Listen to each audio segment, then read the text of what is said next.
My name is Claire. I'm 27 years old, and I live in a small town just outside of Indianapolis, Indiana. I work long shifts as a nurse, and tonight was one of those nights where everything went wrong at work. By the time I got off, it was already past midnight. I was exhausted and starving, so I decided to grab a quick bite at a diner off the highway on my way home. This place was in the middle of nowhere, one of those rundown diners that looks like it hasn't changed in 30 years. There were barely any cars in the parking lot, and as I walked inside, I noticed only one other person sitting in a booth, dressed in a police uniform. I thought nothing of it at first, just a cop grabbing a late-night meal. But there was something about him that didn't sit right with me. His uniform looked a little too wrinkled, his posture too relaxed for someone on duty. I sat down at the counter, trying to ignore the uneasy feeling in my gut. After a few minutes, the man got up from his booth and walked over to me. He introduced himself as Officer Greg. "You out here all alone tonight?" he asked, his voice low and casual. I nodded, not wanting to engage too much, but he kept talking. "Where you headed?" he pressed. His questions started to feel too personal, too intrusive. I glanced down at his badge, and that's when I noticed something strange. The badge looked cheap, like a toy. It was scratched and worn, almost like it was fake. My stomach twisted with anxiety. I tried to stay calm, but I knew something was seriously wrong. I told him I was heading home and tried to stand up to leave, but before I could make a move, he flashed a gun at me under his jacket. "I need to take you in for questioning," he said, his voice suddenly cold and threatening. Panic surged through me. I knew I couldn't trust him. This guy wasn't a real cop. No way. My mind raced as I weighed my options. Running seemed dangerous, but staying seemed worse. My pulse was pounding in my ears, but I forced myself to stay calm. "I didn't do anything wrong," I said, trying to sound steady, but my voice was shaky. "You'll answer my questions," he said, his hand tightening on the gun. I knew I had to act fast. Without thinking, I bolted from my seat and sprinted toward the door. I could hear him shouting behind me, his heavy footsteps thudding on the diner floor. I burst through the door and ran into the parking lot. The darkness felt suffocating, but I couldn't stop. I turned around and saw him chasing me, his car keys in hand. He was going to catch me if I didn't find help soon. In the distance, headlights appeared. Another car was coming down the road. Desperate, I ran into the middle of the street, waving my arms frantically. The car screeched to a halt, and I realized it was another police cruiser, this time with the real insignia on the door.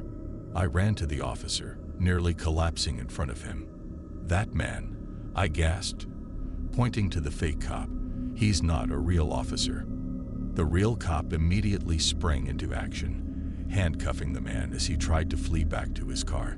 It turned out the guy had been scamming and robbing travelers for months, pretending to arrest them, and then taking their money and IDs. When they searched his car, they found stolen wallets, IDs, and even a few weapons. I still get chills thinking about how close I came to being his next victim. If that real officer hadn't shown up when he did, I don't know what would have happened to me.